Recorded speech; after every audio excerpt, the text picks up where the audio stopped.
अगर आप मेरे चैनल को पहली बार देख रहे हैं तो प्लीज़ आगे बढ़ने से पहले इस वीडियो को लाइक करें और चैनल को सब्सक्राइब करें। अगर आप एक न्यू यूज़र हैं तो चैनल को एक्सप्लोर करें, आपको सारी चीज़ें मिल जाएंगी अल्गो ट्रेडिंग से रिलेटेड। और अगर आप पहले एग्जिस्टिंग यूज़र हैं तो डेफिनेटली आपको पता ही होगा कि यहाँ पे सिर्फ अल्गो ट्रेडिंग की बातें की जाती हैं। तो बस आगे बढ़ने से पहले प्लीज़ लाइक करें, शेयर करें एंड सब्सक्राइब करें। चलिए इस वीडियो को पूरा देखिए। Hello everyone, welcome back again with another daily PNL video. तो भाई आ गए एक और पीएनएल वीडियो में बात करते हैं आज की मार्केट की।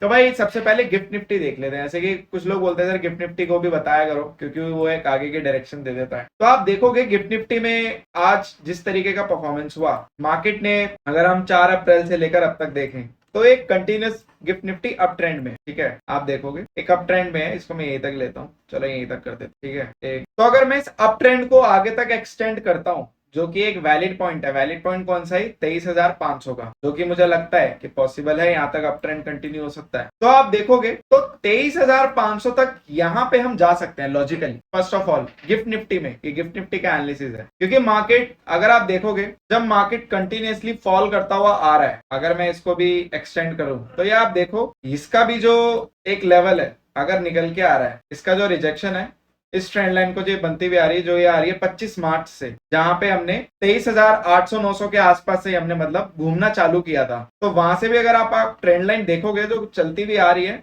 वो भी आपकी इसी कोई बाइसेक्ट कर रही है। तो यहाँ पे जो इसका बाइसेक्ट पॉइंट है वो आपका यही है, ये वाला पॉइंट। और ये कौन सा है, 23,300 500 के आसपास। आप मोटा मोटा ये लेके चलो 300 500 लेके चलो, बट आप रफ फिगर में और लोगे थोड़ा सा और नीचे फॉर अ सेफर साइड तो आप 23,300 ले सकते हो। 200-300 you can take for a safer side, ठीक है। तो लॉजिकली तो टारगेट यहां तक आ रहे हैं और वो कोई बड़ी बात नहीं है। आपको पता है गिफ्ट निफ्टी के लिए 400-500 पॉइंट घूमना अब आज की हाल ही की मार्केट को देखकर मुझे तो नहीं लग रहा कोई बहुत बड़ी बात है, क्योंकि जब हम 800 पॉइंट गैप डाउन हो गए 1100 1150 पॉइंट नीचे जा सकते हैं, तो भाई हम यहाँ पे 500 पॉइंट गैप अप हो गए और 300-400 पॉइंट ऊपर जा सकते हैं। अब गैप अप ही आपका 900 पॉइंट हो जाए तो वो भी पॉसिबल है, क्योंकि आप ट्रम्प साहब अगर आ गए, बोल दिए वो, अगर उन्होंने बोल दिया कि मैं और चाइना दोस्त दोस्त, या कुछ भी उन्होंने ऐसा पॉजिटिव बोल दिया, तो आप बड़ी बात नहीं है, कल 1,500-2,000 पॉइंट की रैली भी देख लोगे। क्योंकि अभी जो मार्केट चल रहा है प्योरली टेक्निकल को छोड़ के न्यूज बेस्ड या फिर ग्लोबल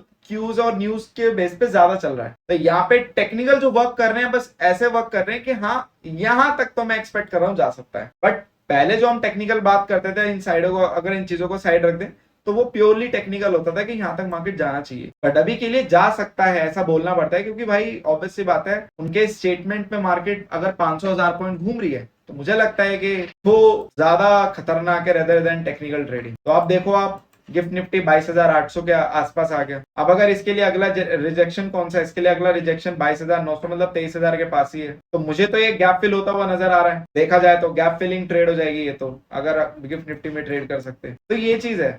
तो गिफ्ट निफ्टी 23,000 इंडिकेट कर रहा है, तो निफ्टी भी आपका 22,900 23,000 तक आ ही जाएगा। और अगर सेम डे कुछ पॉजिटिव आ गया तो भाई मेरे हिसाब से फिर हम सीधा शू, फिर तो हम 23,300-400 भी चले जाएंगे। अब बात करते हैं निफ्टी की। सेम हाल निफ्टी का, गैप 22,900 के पास है, तो गैप फिल तो होना चाहिए। अब कल गैप अप दिखा रहा है, तो अगर कल गैप अप दिखा रहा है तो मेरे हिसाब से बड़ी बात नहीं है, सीधा ये गैप पे खुले, कोई बड़ी बात नहीं है। गैप पे ना खुले तो भाई एटलीस्ट यहाँ पे खुले। कहां पर, ये यहाँ पर, सॉरी ये वाला 22,000 750 के आसपास, क्योंकि ये भी एक रिजेक्शन है 750 के आसपास।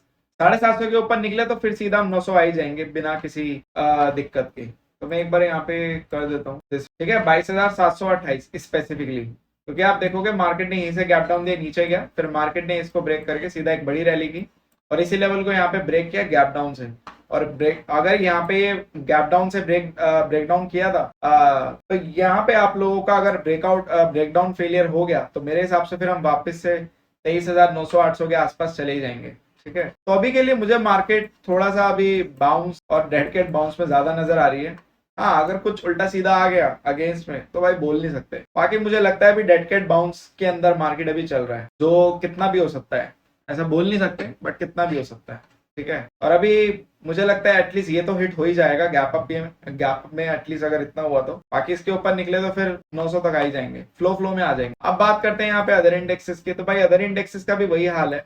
अगर मैं बात करूं इस दुनिया का सबसे स्ट्रॉन्गेस्ट इंडेक्स अगर मुझे कोई दिख रहा है तो मैं ये बोलूंगा मुझे बैंक निफ्टी ही नजर आ रहा है वर्ल्ड का सबसे स्ट्रॉन्गेस्ट इंडेक्स अभी तक जो मैं देख पा रहा हूँ, क्योंकि बैंक निफ्टी को छोड़ के बाकी वर्ल्ड के सारे इंडेक्स धमाधम गिरे हुए हैं। और जिस हिसाब से बैंक निफ्टी ने होल्ड किया है तो वो कहीं ना कहीं आरबीआई पॉलिसी का उसमें बहुत बड़ा हाथ है, क्योंकि उससे पहले बैंक निफ्टी को सस्टेन कराया जाता है। कि हिस्टोरिकली है, आप जाके देख सकते हो, जब भी आरबीआई पॉलिसी पास आती है बैंक निफ्टी को स्टेबल कर देते हैं, भले भी किसी भी लेवल पे हो, अपर या डाउन। अगर मार्केट बहुत डाउन ट्रेंड में होता है तो वहां पे स्टेबल कर देते हैं ताकि और ना गिरे, अगर मार्केट अपर ट्रेंड में है तो वहां पे स्टेबल कर देते हैं ताकि ना बढ़े ना ज्यादा गिरे। ठीक है, तो अभी बैंक निफ्टी के साथ वही, अगर पॉलिसी में कुछ पॉजिटिव आया, कोई भी पॉजिटिव एक हल्का सा ट्रिगर हुआ तो बैंक निफ्टी बहुत ज्यादा यहाँ पे चल सकता है।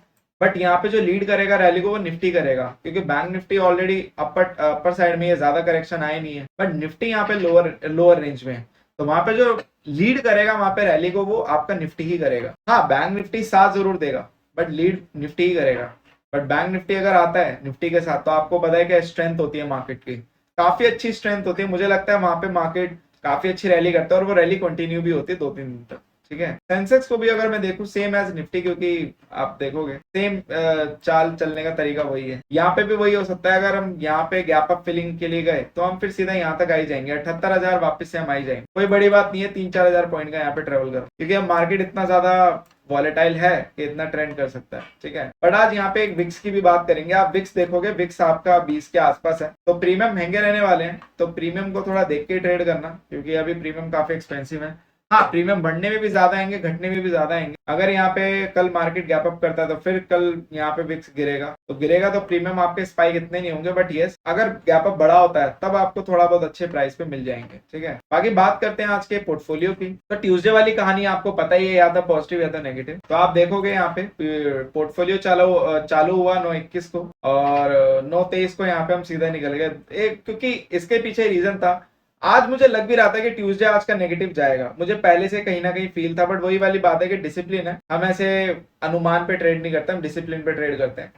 अगर हमें अनुमान पे ट्रेड करना ही होता तो अल्गो ट्रेडिंग करने का कोई सेंस नहीं है, फिर तो आप अपना मैनुअल ट्रेडिंग करो, ज्यादा बेटर है, अपने गेस गट्स जो लगाना है लगाओ। तो बट इसके पीछे रीजन था, रीजन ये था प्रीमियम एक्सपेंसिव थे, बहुत एक्सपेंसिव थे। मतलब अगर आप एट द मनी के भी कॉल पुट स्ट्रैडल को देखोगे तो उसका प्राइस एटलीस्ट 1,000-1,200 था कंबाइंड प्रीमियम। तो एक्सपायरी वाले दिन इतने एक्सपेंसिव प्रीमियम बहुत बड़ी बात है। और आप देखोगे कि जब भी एक्सपायरी वाले दिन प्रीमियम बहुत ज्यादा एक्सपेंसिव होते हैं तो वहां पे ऑप्शन सेलर का अच्छा खासा फायदा होता है, और वही हुआ। ऑप्शन सेलर जिसने भी ऑप्शन सेलिंग की होगी, जिसके पास हाई कैपिटल है, तो मुझे वहां पे लगता है उनको काफी अच्छा प्रॉफिट हुआ होगा, इररिस्पेक्टिव क्या वन डायरेक्शन हमने मूव किया, क्योंकि प्रीमियम बहुत ज्यादा हाई थी। और जितने हाई प्रीमियम थे भाई, मुझे कहीं ना कहीं ऐसा लग रहा था कि जिस हिसाब से प्रीमियम रह रहे थे भाई खतरनाक, मतलब लिटरली ऐसा लग ही नहीं रहा था कि आज अगर मार्केट वन डायरेक्शन भी चल जाए आपको प्रॉफिट होने वाला है, क्योंकि प्रीमियम बहुत हाई थे। बाद में जाके प्रीमियम एकदम श्रिंक हो गए 2:30 बजे के बाद।